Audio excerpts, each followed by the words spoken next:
اعوذ باللہ من الشیطان الرجیم بسم اللہ الرحمن الرحیم 10ویں پارے کی ترجمانی کا سلسلہ چل رہا ہے۔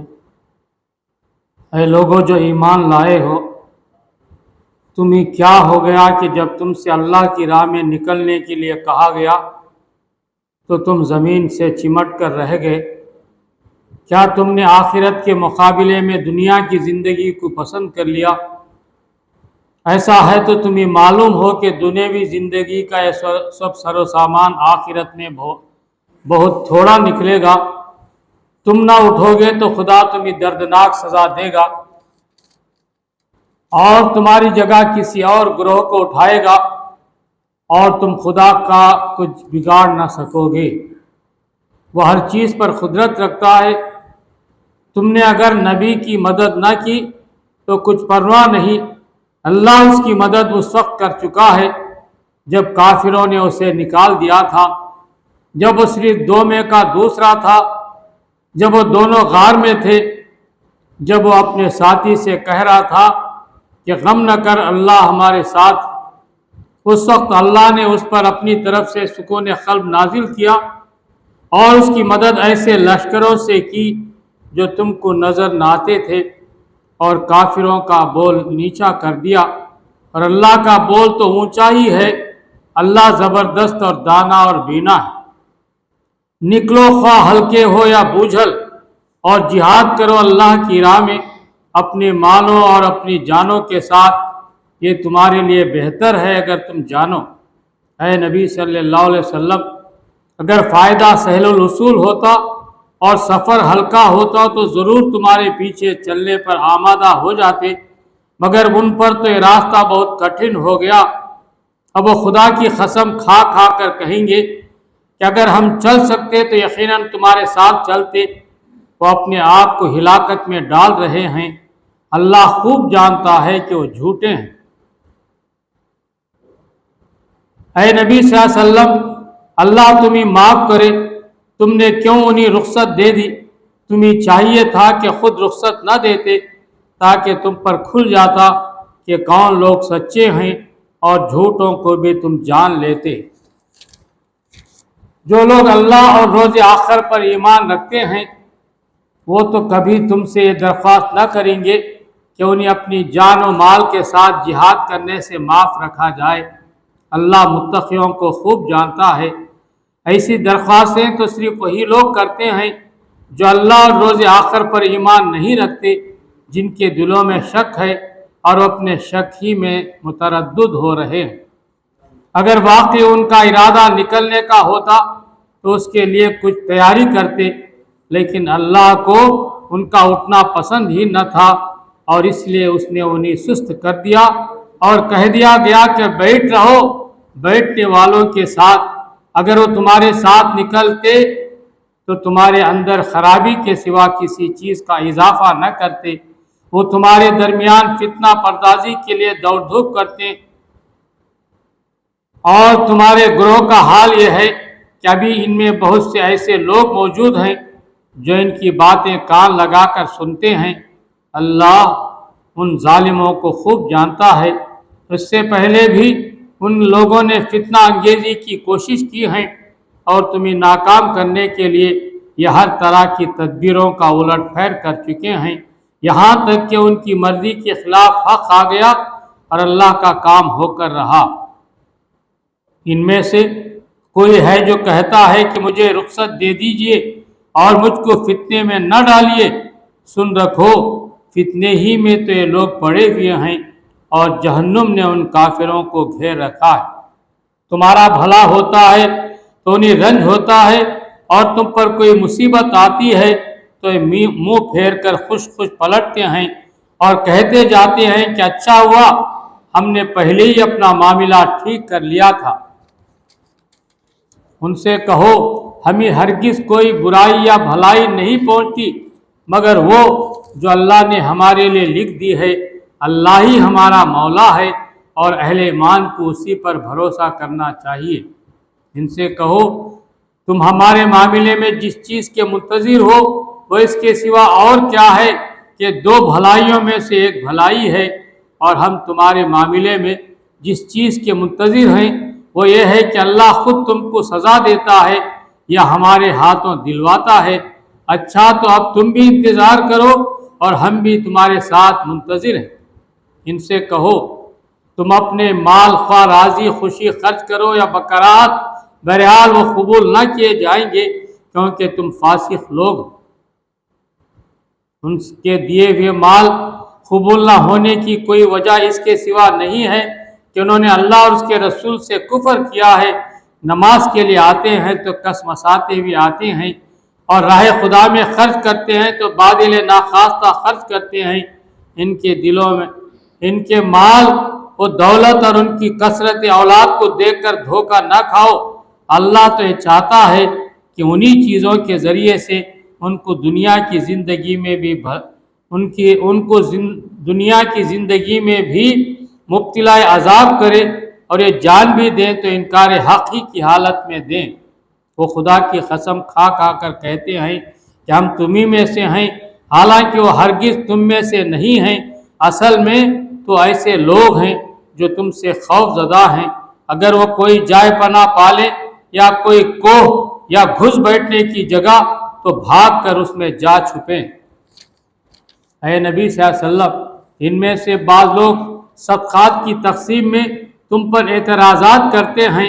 اگر اس مال میں سے انہیں کچھ دے دیا جائے تو خوش ہو جائیں، اور نہ دیا جائے تو بگڑنے لگتے ہیں۔ کیا اچھا ہوتا کہ اللہ اور رسول نے جو کچھ بھی انہیں دیا تھا اس پر وہ راضی رہتے اور کہتے کہ اللہ ہمارے لیے کافی ہے، وہ اپنے فضل سے ہمیں اور بہت کچھ دے گا، اور اس کا رسول بھی ہم پر عنایت فرمائے گا، ہم اللہ ہی کی طرف نظر جمائے ہوئے ہیں۔ یہ صدقات تو دراصل فقیروں اور مسکینوں کے لیے ہیں، اور ان لوگوں کے لیے جو صدقات کے کام میں مامور ہیں، اور ان کے لیے جن کی تالیف قلب مطلوب ہو۔ نیز یہ گردنوں کے چھڑانے اور قرض داروں کی مدد کرنے میں اور راہ خدا میں اور مسافر نوازی میں استعمال کرنے کے لیے ہیں۔ ایک فریضہ ہے اللہ کی طرف سے، اور اللہ سب کچھ جاننے والا اور دانا اور بینا ہے۔ ان میں سے کچھ لوگ ہیں جو اپنی باتوں سے اپنے نبی کو دکھ دیتے ہیں، کہتے ہیں کہ یہ شخص کانوں کا کچا ہے۔ کہو وہ تمہاری بھلائی کے لیے ایسا ہے، اللہ پر ایمان رکھتا ہے اور اہل ایمان پر اعتماد کرتا ہے، اور سراسر رحمت ہے ان لوگوں کے لیے جو تم میں سے ایماندار ہیں، اور جو لوگ اللہ کے رسول کو دکھ دیتے ہیں ان کے لیے دردناک سزا ہے۔ یہ لوگ تمہارے سامنے قسمیں کھاتے ہیں تاکہ تمہیں راضی کریں، حالانکہ اگر یہ مومن ہیں تو اللہ اور رسول اس کے زیادہ حقدار ہیں کہ ان کو راضی کرنے کی فکر کریں۔ کیا انہیں معلوم نہیں ہے کہ جو اللہ اور اس کے رسول کا مقابلہ کرتا ہے اس کے لیے دوزخ کی آگ ہے جس میں وہ ہمیشہ رہے گا، یہ بہت بڑی رسوائی ہے۔ یہ منافق ڈر رہے ہیں کہ کہیں مسلمانوں پر کوئی ایسی صورت نازل نہ ہو جائے جو ان کے دلوں کے بھید کھول کر رکھ دے۔ اے نبی صلی اللہ علیہ وسلم، ان سے کہو اور مذاق اڑاؤ، اللہ اس چیز کو کھول دینے والا ہے جس کے کھل جانے سے تم ڈرتے ہو۔ اگر ان سے پوچھو کہ تم کیا باتیں کر رہے تھے تو جھٹ کہہ دیں گے کہ ہم تو ہنسی مذاق اور دل لگی کر رہے تھے۔ ان سے کہو کیا تمہاری ہنسی دل لگی اللہ اور اس کی آیات اور اس کے رسول ہی کے ساتھ تھی؟ اب عذرات نہ تراشو، تم نے ایمان لانے کے بعد کفر کیا ہے۔ اگر ہم نے تم میں سے ایک گروہ کو معاف کر بھی دیا تو دوسرے گروہ کو تو ہم ضرور سزا دیں گے کیونکہ مجرم ہیں۔ منافق مرد اور منافق عورتیں سب ایک دوسرے کے ہم رنگ ہیں، برائی کا حکم دیتے ہیں اور بھلائی سے منع کرتے ہیں، اور اپنے ہاتھ خیر سے روکتے ہیں۔ یہ اللہ کو بھول گئے تو اللہ نے بھی انہیں بھلا دیا۔ یقیناً یہ منافق ہی فاسق ہیں۔ ان منافق مردوں، عورتوں اور کافروں کے لیے اللہ نے آتش دوزخ کا وعدہ کیا ہے جس میں وہ ہمیشہ رہیں گے، وہی ان کے لیے موضوع ہے۔ ان پر اللہ کی پھٹکار ہے اور ان کے لیے قائم رہنے والا عذاب ہے۔ تم لوگوں کے رنگ ڈھنگ وہی ہیں جو تمہارے پیش روؤں کے تھے، وہ تم سے زیادہ زور آور اور تم سے بڑھ کر مال اور اولاد والے تھے، پھر انہوں نے دنیا میں اپنے حصے کے مزے لوٹ لیے اور تم نے بھی اپنے حصے کے مزے اسی طرح لوٹے جیسے انہوں نے لوٹے تھے، اور ویسی بحثوں میں تم بھی پڑے جیسی بحثوں میں وہ پڑے تھے، سو ان کا انجام یہ ہوا کہ وہ دنیا اور آخرت میں ان کا سب کیا دھرا ضائع ہو گیا اور وہی خسارے میں ہیں۔ کیا ان لوگوں کو اپنے پیش روؤں کی تاریخ نہیں پہنچی؟ نوح کی قوم، عاد، سمود اور ابراہیم کی قوم، مدین کے لوگ اور وہ بستیاں جنہیں الٹ دیا گیا، ان کے رسول ان کے پاس کھلی کھلی نشانیاں لے کر آئے، پھر یہ اللہ کا کام نہ تھا کہ ان پر ظلم کرتا، مگر وہ آپ ہی اپنے اوپر ظلم کرنے والے تھے۔ مومن مرد اور مومن عورتیں یہ سب ایک دوسرے کے رفیق ہیں، بھلائی کا حکم دیتے ہیں اور برائی سے روکتے ہیں، نماز قائم کرتے ہیں، زکوٰۃ دیتے ہیں اور اللہ اور اس کے رسول کی اطاعت کرتے ہیں۔ یہ وہ لوگ ہیں جن پر اللہ کی رحمت نازل ہو کر رہے گی، یقیناً اللہ سب پر غالب اور حکیم اور دانا ہے۔ ان مومن مردوں اور عورتوں سے اللہ کا وعدہ ہے کہ انہیں ایسے باغ دے گا جن کے نیچے نہریں بہتی ہوں گی اور وہ ان میں ہمیشہ رہیں گے۔ ان سدا بہار باغوں میں ان کے لیے پاکیزہ خیام گاہیں ہوں گی، اور سب سے بڑھ کر یہ کہ اللہ کی خوشنودی انہیں حاصل ہوگی، یہی بڑی کامیابی ہے۔ اے نبی صلی اللہ علیہ وسلم، کفار اور منافقین دونوں کا پوری قوت کے ساتھ مقابلہ کرو اور ان کے ساتھ سختی سے پیش آؤ، آخرکار ان کا ٹھکانہ جہنم ہے اور وہ بدترین جائے قرار ہے۔ یہ لوگ خدا کی قسم کھا کر کہتے ہیں کہ ہم نے وہ بات نہیں کہی، حالانکہ انہوں نے ضرور وہ کافرانہ بات کہی ہے۔ وہ اسلام لانے کے بعد کفر کے مرتکب ہوئے اور انہوں نے وہ کچھ کرنے کا ارادہ کیا جسے نہ کر سکے۔ یہ ان کا سارا غصہ اسی بات پر ہے تاکہ اللہ اور اس کے رسول نے اپنے فضل سے ان کو غنی کر دیا۔ اب اگر یہ اپنی اس روش سے باز آئیں تو انہی کے لیے بہتر ہے، اور اگر یہ باز نہ آئے تو اللہ ان کو نہایت دردناک سزا دے گا، دنیا میں بھی اور آخرت میں بھی، اور زمین میں کوئی نہیں جو ان کا حمایتی و مددگار ہو۔ ان میں سے بعض ایسے بھی ہیں جنہوں نے اللہ سے عہد کیا تھا کہ اگر اس نے اپنے فضل سے ہم کو نوازا تو ہم خیرات کریں گے اور صالح بن کر رہیں گے، مگر جب اللہ نے اپنے فضل سے ان کو دولت مند کر دیا تو وہ بخل پر اترائے اور اپنے عہد سے ایسے پھرے کہ انہیں اس کی پرواہ تک نہیں ہے۔ نتیجہ یہ نکلا کہ ان کی اس بعد عہدی کی وجہ سے جو انہوں نے اللہ کے ساتھ کی اور اس جھوٹ کی وجہ سے جو بولتے رہے، اللہ نے ان کے دلوں میں نفاق بٹھا دیا جو اس کے حضور ان کی پیشی کے دن تک ان کا پیچھا نہ چھوڑے گا۔ کیا یہ لوگ جانتے نہیں ہیں کہ اللہ کو ان کی مخفی راز اور ان کے پوشیدہ سرگوشیاں تک معلوم ہیں، اور وہ تمام غیب کی باتوں سے پوری طرح باخبر ہے۔ وہ خوب جانتا ہے ان کنجوس دولت مندوں کو جو برضا و رغبت دینے والے اہل ایمان کی مالی قربانیوں پر باتیں چھاڑتے ہیں، اور ان لوگوں کا مذاق اڑاتے ہیں جن کے پاس راہ خدا میں دینے کے لیے اس کے سوا کچھ نہیں ہے، جو اپنے اوپر مشقت برداشت کر کے دیتے ہیں۔ اللہ ان کا مذاق اڑانے والوں کا مذاق اڑاتا ہے اور ان کے لیے دردناک سزا ہے۔ اے نبی صلی اللہ علیہ وسلم، تم خواہ ایسے لوگوں کے لیے معافی کی درخواست کرو یا نہ کرو، اگر تم 70 مرتبہ بھی انہیں معاف کر دینے کی درخواست کرو گے تو اللہ انہیں ہرگز معاف نہ کرے گا، اس لیے کہ انہوں نے اللہ اور اس کے رسول کے ساتھ کفر کیا ہے، اور اللہ فاسق لوگوں کو راہ نجات نہیں دکھاتا۔ جن لوگوں کو پیچھے رہ جانے کی اجازت دی گئی تھی وہ اللہ کے رسول کا ساتھ نہ دینے اور گھر بیٹھے رہنے پر خوش ہوئے، اور انہیں گوارا نہ ہوا کہ اللہ کی راہ میں جان و مال سے جہاد کریں۔ انہوں نے لوگوں سے کہا کہ اس سخت گرمی میں نہ نکلو، ان سے کہو کہ جہنم کی آگ اس سے زیادہ گرم ہے، کاش انہیں اس کا شعور ہوتا۔ اب چاہیے کہ لوگ ہنسنا کم کریں اور روئیں زیادہ، اور اس لیے کہ جو بدی وہ کماتے رہے ہیں اس کی جزا ایسی ہے کہ انہیں اس پر رونا چاہیے۔ اگر اللہ ان کے درمیان تمہیں واپس لے جائے اور آئندہ ان میں سے کوئی گروہ جہاد کے لیے نکلنے کی تم سے اجازت مانگے تو صاف کہہ دینا اب تم میرے ساتھ ہرگز نہیں چل سکتے اور نہ میری معیت میں کسی دشمن سے لڑ سکتے ہو۔ تم نے پہلے بیٹھ رہنے کو پسند کیا تھا تو اب گھر بیٹھنے والوں ہی کے ساتھ بیٹھے رہو، اور آئندہ ان میں سے جو کوئی مرے اس کی نماز جنازہ بھی تم ہرگز نہ پڑھنا اور نہ کبھی اس کی قبر پر کھڑے ہونا، کیونکہ انہوں نے اللہ اور اس کے رسول کے ساتھ کفر کیا ہے اور وہ مرے ہیں اس حال میں کہ وہ فاسق تھے۔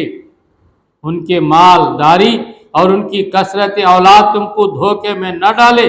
اللہ نے تو ارادہ کر لیا ہے کہ اس مال و اولاد کے ذریعے سے ان کو اسی دنیا میں سزا دے اور ان کی جانیں اس حال میں نکلیں کہ وہ کافر ہوں۔ جب کبھی کوئی صورت اس مضمون کی نازل ہوئی کہ اللہ کو مانو اور اس کے رسول کے ساتھ مل کر جہاد کرو تو تم نے دیکھا کہ جو لوگ ان میں سے صاحب مقدرت تھے وہی تم سے درخواست کرنے لگے کہ انہیں جہاد کی شرکت سے معاف رکھا جائے، اور انہوں نے کہا کہ ہمیں چھوڑ دیجئے کہ ہم بیٹھنے والوں کے ساتھ رہیں۔ ان لوگوں نے گھر بیٹھنے والیوں میں شامل ہونا پسند کیا اور ان کے دلوں پر ٹھپا لگا دیا گیا، اس لیے ان کی سمجھ میں اب کچھ نہیں آتا، بخلاف اس کے رسول نے اور ان لوگوں نے جو رسول کے ساتھ ایمان لائے تھے اپنی جان و مال سے جہاد کیا، اور اب ساری بھلائیاں انہی کے لیے ہیں اور وہی فلاح پانے والے ہیں۔ اللہ نے ان کے لیے ایسے باغ تیار کر رکھے ہیں جن کے نیچے نہریں بہ رہی ہیں، ان میں وہ ہمیشہ رہیں گے، یہ ہے عظیم الشان کامیابی۔ بدوی عربوں میں بھی بہت سے لوگ آئے جنہوں نے عذر کیے تاکہ انہیں بھی پیچھے رہ جانے کی اجازت دی جائے۔ اس طرح بیٹھ رہے وہ لوگ جنہوں نے اللہ اور اس کے رسول سے ایمان کا جھوٹا عہد کیا تھا۔ ان بدویوں میں سے جن لوگوں نے کفر کا طریقہ اختیار کیا ہے عنقریب وہ دردناک سزا سے دوچار ہوں گے۔ ضعیف اور بیمار لوگ اور وہ لوگ جو شرکت جہاد کے لیے زیادہ راہ نہیں پاتے اگر پیچھے رہ جائیں تو کوئی حرج نہیں، جبکہ وہ خلوص دل کے ساتھ اللہ اور اس کے رسول کے وفادار ہوں۔ ایسے محسنین پر اعتراض کی کوئی گنجائش نہیں ہے، اور اللہ درگزر کرنے والا اور رحم فرمانے والا ہے۔ اسی طرح ان لوگوں پر بھی کوئی اعتراض کا موقع نہیں ہے جنہوں نے خود آ کر تم سے درخواست کی تھی کہ ہمارے لیے سواریاں بہم پہنچائی جائیں، اور جب تم نے کہا کہ میں تمہارے لیے سواریوں کا انتظام نہیں کر سکتا تو مجبوراً واپس گئے، اور حال یہ تھا کہ ان کی آنکھوں سے آنسو جاری تھے اور انہیں اس بات کا بڑا رنج تھا کہ وہ اپنے خرچ پر شریک جہاد ہونے کی مقدرت نہیں رکھتے۔ البتہ اعتراض ان لوگوں پر ہے جو مالدار ہیں اور پھر بھی تم سے درخواست کرتے ہیں کہ انہیں شرکت جہاد سے معاف رکھا جائے۔ انہوں نے گھر بیٹھنے والیوں میں شامل ہونا پسند کیا اور اللہ نے ان کے دلوں پر ٹھپا لگا دیا، اس لیے اب یہ کچھ نہیں جانتے کہ اللہ کے ہاں ان کی روش کا کیا نتیجہ نکلنے والا ہے۔ 11ویں پارے کی ترجمانی شروع ہو رہی ہے۔ تم جب پلٹ کر ان کے پاس پہنچو گے تو یہ طرح طرح کے عذرات پیش کریں گے، مگر تم صاف کہہ دینا کہ بہانے نہ کرو، ہم تمہاری کسی بات کا اعتبار نہ کریں گے۔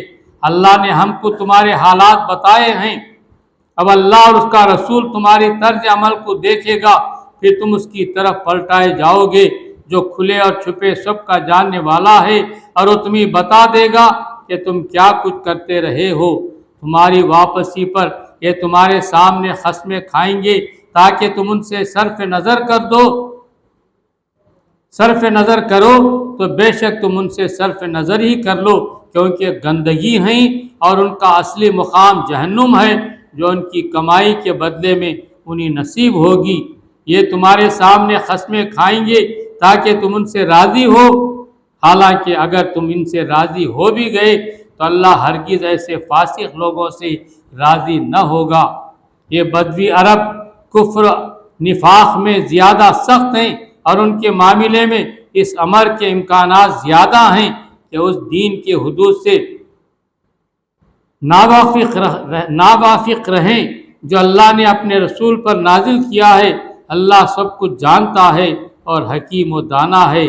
ان بدیوں میں سے ایسے لوگ موجود ہیں جو راہ خدا میں کچھ خرچ کرتے ہیں تو اسے اپنے اوپر زبردستی کی چٹھی سمجھتے ہیں اور تمہارے حق میں زمانے کی گردشوں کا انتظار کر رہے ہیں کہ تم کسی چکر میں پھنسو تو اپنی گردن سے اس نظام کی اطاعت کا خلادہ اتار پھینکیں جس میں تم نے انہیں کس دیا ہے، حالانکہ بدی کا چکر خود انہی پر مسلط ہے اور اللہ سب کچھ سنتا اور جانتا ہے۔ اور انہی بدویوں میں کچھ لوگ ایسے بھی ہیں جو اللہ اور روز آخر پر ایمان رکھتے ہیں اور جو کچھ خرچ کرتے ہیں اسے اللہ کے ہاں تقرب کا اور رسول کی طرف سے رحمت کی دعائیں لینے کا ذریعہ بناتے ہیں۔ ہاں وہ ضرور ان کے لیے تقرب کا ذریعہ ہے اور اللہ ضرور ان کو اپنی رحمت میں داخل کرے گا۔ یقیناً اللہ درگزر کرنے والا اور رحم فرمانے والا ہے۔ وہ مہاجر و انصار جنہوں نے سب سے پہلے دعوت ایمان پر لبیک کہنے میں سبقت کی، نیز وہ جو بعد میں راست بازی کے ساتھ ان کے پیچھے آئے، اللہ ان سے راضی ہوا اور وہ اللہ سے راضی ہوئے۔ اللہ نے ان کے لیے ایسے باغ مہیا کر رکھے ہیں جن کے نیچے نہریں بہتی ہوں گی اور وہ ان میں ہمیشہ رہیں گے۔ یہی عظیم الشان کامیابی ہے۔ تمہارے گرد و پیش جو بدوی رہتے ہیں ان میں بہت سے منافق ہیں اور اسی طرح خود مدینے کے باشندوں میں بھی منافق موجود ہیں جو نفاق میں طاق ہو گئے ہیں۔ تم انہیں نہیں جانتے، ہم ان کو جانتے ہیں۔ قریب ہے وہ وقت جب ہم ان کو دوہری سزا دیں گے، پھر وہ زیادہ بڑی سزا کے لیے واپس لائے جائیں گے۔ کچھ اور لوگ ہیں جنہوں نے اپنے قصوروں کا اعتراف کر لیا ہے، ان کا عمل مخلوط ہے، کچھ نیک ہے اور کچھ بد۔ بعید نہیں کہ اللہ ان پر پھر مہربان ہو جائے کیونکہ وہ درگزر کرنے والا اور رحم فرمانے والا ہے۔ اے نبی صلی اللہ علیہ وسلم، تم ان کے اموال میں سے صدقہ لے کر انہیں پاک کرو اور نیکی کی راہ میں انہیں بڑھاؤ اور ان کے حق میں دعائے رحمت کرو کیونکہ تمہاری دعا ان کے لیے وجہ تسکین ہوگی۔ اللہ سب کچھ سنتا اور جانتا ہے۔ کیا ان لوگوں کو معلوم نہیں ہے کہ وہ اللہ ہی ہے جو اپنے بندوں کی توبہ قبول کرتا ہے اور ان کی خیرات کو قبولیت عطا فرماتا ہے، اور یہ کہ اللہ بہت معاف کرنے والا اور رحیم ہے۔ اور اے نبی صلی اللہ علیہ وسلم، ان لوگوں سے کہہ دو کہ تم عمل کرو، اللہ اور اس کا رسول اور مومنین سب دیکھیں گے کہ تمہارا طرز عمل اب کیا رہتا ہے، پھر تم اس کی طرف پلٹائے جاؤ گے جو کھلے اور چھپے سب کو جانتا ہے، اور وہ تمہیں بتا دے گا کہ تم کیا کرتے رہے ہو۔ کچھ دوسرے لوگ ہیں جن کا معاملہ ابھی خدا کے حکم پر ٹھہرا ہوا ہے، چاہیے انہیں سزا دے اور چاہے ان پر اثر و مہربان ہو جائے۔ اللہ سب کچھ جانتا ہے اور حکیم و دانا ہے۔ کچھ اور لوگ ہیں جنہوں نے ایک مسجد بنائی اس غرض کے لیے کہ دعوت حق کو نقصان پہنچائیں اور خدا کی بندگی کرنے کے بجائے کفر کریں اور اہل ایمان میں پھوٹ ڈالیں اور اس بظاہر عبادت گاہ کو اس شخص کے لیے کمین گاہ بنائیں جو اس سے پہلے خدا اور اس کے رسول کے خلاف برسر پیکار ہو چکا ہے۔ وہ ضرور قسمیں کھا کھا کر کہیں گے کہ ہمارا ارادہ تو بھلائی کے سوا کسی دوسری چیز کا نہ تھا، مگر اللہ گواہ ہے کہ وہ قطعی جھوٹے ہیں۔ تم ہرگز اس عمارت میں کھڑے نہ ہونا جو مسجد اول روز سے تقوی پر قائم کی گئی تھی، وہی اس کے لیے زیادہ موزوں ہے کہ تم اس میں عبادت کے لیے کھڑے ہو۔ اس میں ایسے لوگ ہیں جو پاک رہنا پسند کرتے ہیں اور اللہ کو پاکیزگی اختیار کرنے والے ہی پسند ہیں۔ پھر تمہارا کیا خیال ہے کہ بہتر انسان وہ ہے جس نے اپنی عمارت کی بنیاد خدا کے خوف اور اس کی رضا کی طلب پر رکھی ہو، یا وہ جس نے اپنی عمارت ایک وادی کی کھوکھلی بے ثبات ککر پر اٹھائی اور وہ اسے لے کر سیدھے جہنم کی آگ میں جا گری، ایسے ظالم لوگوں کو اللہ کبھی سیدھی راہ نہیں دکھاتا۔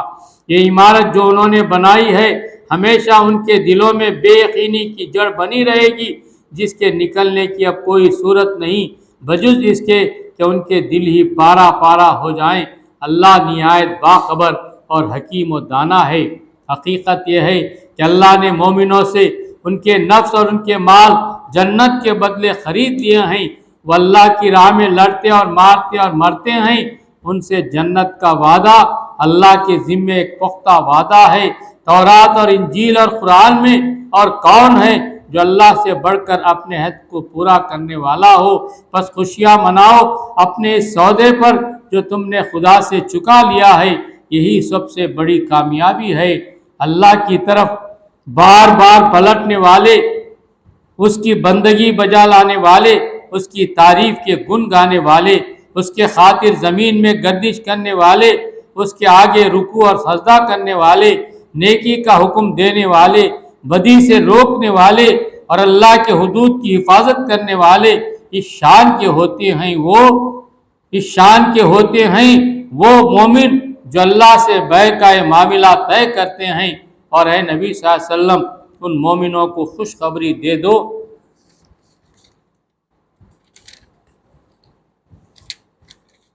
نبی کو اور ان لوگوں کو جو ایمان لائے ہیں زیبا نہیں ہے کہ مشرکوں کے لیے مغفرت کی دعا کریں، چاہے وہ ان کے رشتہ دار ہی کیوں نہ ہو، جبکہ ان پر یہ بات کھل چکی ہے کہ وہ جہنم کے مستحق ہیں۔ ابراہیم علیہ السلام نے اپنے باپ کے لیے جو دعائے مغفرت کی تھی وہ تو اس وعدے کی وجہ سے تھی جو اس نے اپنے باپ سے کیا تھا، مگر جب اس پر یہ بات کھل گئی کہ اس کا باپ خدا کا دشمن ہے تو اس سے بیزار ہو گیا۔ حق یہ ہے کہ ابراہیم بڑا رقیق القلب اور خدا ترس اور بردبار آدمی تھا۔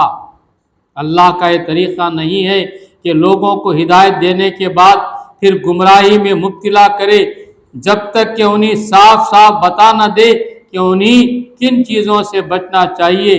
در حقیقت اللہ ہر چیز کا علم رکھتا ہے، اور یہ بھی واقعہ ہے کہ اللہ ہی کے قبضے میں زمین اور آسمانوں کی سلطنت ہے، اسی کے اختیار میں زندگی و موت ہے، اور تمہارا کوئی حامی و مددگار ایسا نہیں جو تمہیں اس سے بچا سکے۔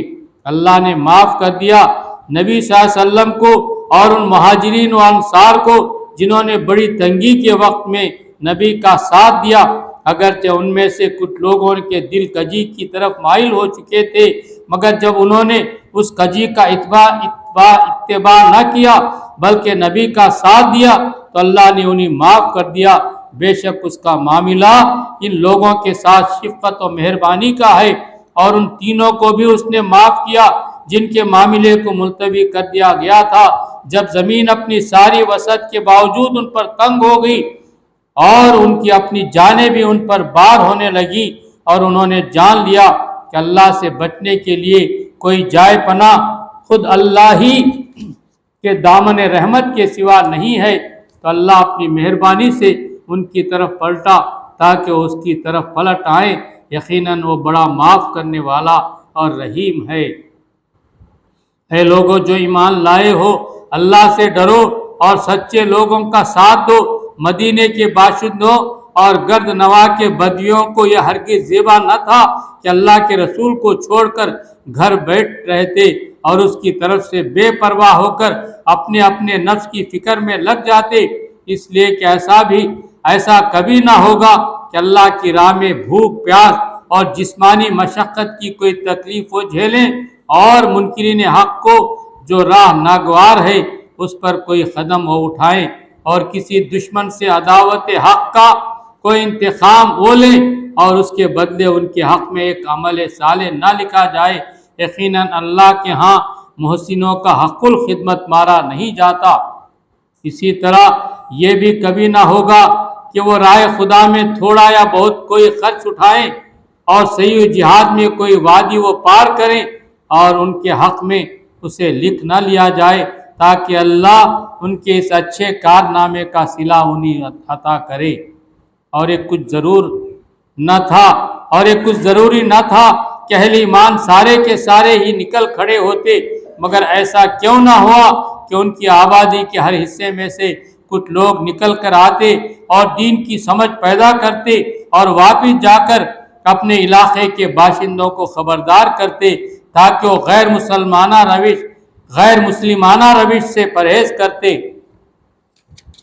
اے لوگو جو ایمان لائے ہو، جنگ کرو ان منافقین، ان منکرین حق سے جو تمہارے پاس ہیں، اور چاہیے کہ وہ تمہارے اندر سختی پائیں، اور جان لو کہ اللہ متقیوں کے ساتھ ہے۔ جب کوئی نئی صورت نازل ہوتی ہے تو ان میں سے بعض لوگ مذاق کے طور پر مسلمانوں سے پوچھتے ہیں کہ کہو تم میں سے کس کے ایمان میں اس سے اضافہ ہوا؟ جو لوگ ایمان لائے ہیں اور ان کے ایمان میں تو فی الواقع ہر نازل ہونے والی صورت نے اضافہ ہی کیا ہے اور وہ اس سے دل شاد ہیں، البتہ جن لوگوں کے دلوں کو نفاق کا روگ لگا ہوا تھا ان کی سابق نجاست پر ہر نئی صورت نے ایک اور نجاست کا اضافہ کر دیا اور وہ مرتے دم تک کفر ہی میں مبتلا رہے۔ کیا یہ لوگ دیکھتے نہیں ہیں کہ ہر سال ایک دو مرتبہ آزمائش میں ڈالے جاتے ہیں، مگر اس پر بھی نہ توبہ کرتے ہیں نہ کوئی سبق لیتے ہیں۔ جب کوئی صورت نازل ہوتی ہے تو یہ لوگ آنکھوں میں ایک دوسرے سے باتیں کرتے ہیں کہ کہیں کوئی تم کو دیکھ تو نہیں رہا ہے، پھر چپکے سے نکل بھاگتے ہیں۔ اللہ نے ان کے دل پھیر دیے ہیں کیونکہ ناسمجھ لوگ ہیں۔ دیکھو تم لوگوں کے پاس ایک رسول آیا ہے جو خود تم ہی میں سے ہے، تمہارے نقصان میں پڑنا اس پر شاق ہے، تمہاری بھلائی کا وہ حریص ہے، ایمان لانے والوں کے لیے شفیق اور رحیم ہے۔ اب اگر یہ لوگ تم سے منہ پھیرتے ہیں تو اے نبی صلی اللہ علیہ وسلم سے کہہ دو کہ میرے لیے اللہ بس کرتا ہے، کوئی معبود نہیں مگر وہ، اسی پر میں نے بھروسہ کیا اور وہ مالک ہے عرش عظیم کا۔ سورہ یونس مکی۔ اللہ کے نام سے جو بے انتہا مہربان اور رحم فرمانے والا ہے۔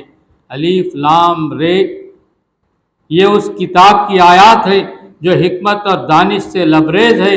کیا لوگوں کے لیے ایک عجیب بات ہو گئی کہ ہم نے خود انہی میں سے ایک آدمی پر وحی بھیجی کہ غفلت میں پڑے ہوئے لوگوں کو چونکا دے اور جو مان لیں ان کو خوشخبری دے دے کہ ان کے لیے ان کے رب کے پاس سچی عزت و سرفرازی ہے۔ اس پر منکرین نے کہا کہ ایک شخص تو کھلا جادوگر ہے۔ حقیقت یہ ہے کہ تمہارا رب وہی خدا ہے جس نے آسمان اور زمین کو 6 دنوں میں پیدا کیا، پھر تخت سلطنت پر جلوہ گر ہو کر کائنات کا انتظام چلا رہا ہے۔ کوئی سفارش کرنے والا نہیں ہے الا یہ کہ اس کی اجازت کے بعد شفاعت کرے۔ یہی اللہ تمہارا رب ہے، لہذا تم اسی کی عبادت کرو، پھر کیا تم ہوش میں نہ آؤ گے؟ اسی کی طرف تم سب کو پلٹ کر جانا ہے، یہ اللہ کا پکا وعدہ ہے۔ بے شک پیدائش کی ابتدا وہی کرتا ہے، پھر وہی دوبارہ پیدا کرے گا، تاکہ جو لوگ ایمان لائے اور جنہوں نے نیک عمل کیے ان کو انصاف کے ساتھ جزا دے، اور جنہوں نے کفر کا طریقہ اختیار کیا وہ کھولتا ہوا پانی پئیں اور دردناک سزا بھگتیں اس انکار حق کی پاداش میں جو کرتے رہے۔ وہی ہے جس نے سورج کو اجیالا بنایا اور چاند کو چمک دی اور چاند کے گھٹنے بڑھنے کی منزلیں ٹھیک ٹھیک مقرر کر دی تاکہ تم اس سے برسوں اور تاریخوں کے حساب معلوم کرو۔ اللہ نے یہ سب کچھ برحق ہی پیدا کیا ہے، وہ اپنی نشانیوں کو کھول کھول کر پیش کر رہا ہے ان لوگوں کے لیے جو علم رکھتے ہیں۔ یقیناً رات اور دن کے الٹ پھیر میں اور ہر اس چیز میں جو اللہ نے زمین اور آسمانوں میں پیدا کی ہے نشانیاں ہیں ان لوگوں کے لیے جو غلط بینی و غلط روی سے بچنا چاہتے ہیں۔ حقیقت یہ ہے کہ جو لوگ ہم سے ملنے کی توقع نہیں رکھتے اور دنیا کی زندگی پر راضی اور مطمئن ہو گئے ہیں، اور جو لوگ ہماری نشانیوں سے غافل ہیں ان کا آخری ٹھکانہ جہنم ہوگا، ان برائیوں کی پاداش میں جن کا اکتساب وہ اپنے اس غلط عقیدے اور غلط طرز عمل کی وجہ سے کرتے رہے۔ اور یہ بھی حقیقت ہے کہ جو لوگ ایمان لائے، یعنی جنہوں نے ان صداقتوں کو قبول کر لیا جو اس کتاب میں پیش کی گئی ہیں اور نیک اعمال کرتے رہے، انہیں ان کا رب ان کے ایمان کی وجہ سے سیدھی راہ چلائے گا، نعمت بھری جنتوں میں ان کے نیچے نہریں بہیں گی، وہاں ان کی صدا یہ ہوگی کہ پاک ہے تو اے خدا، ان کی دعا یہ ہوگی کہ سلامتی ہو، اور ان کی ہر بات کا خاتمہ اس پر ہوگا کہ ساری تعریف اللہ رب العالمین ہی کے لیے ہے۔ وآخر الدعوانا ان الحمد للہ رب العالمین۔ سبحان ربک رب العزت عما یصفون وسلام علی المرسلین والحمد للہ رب العالمین۔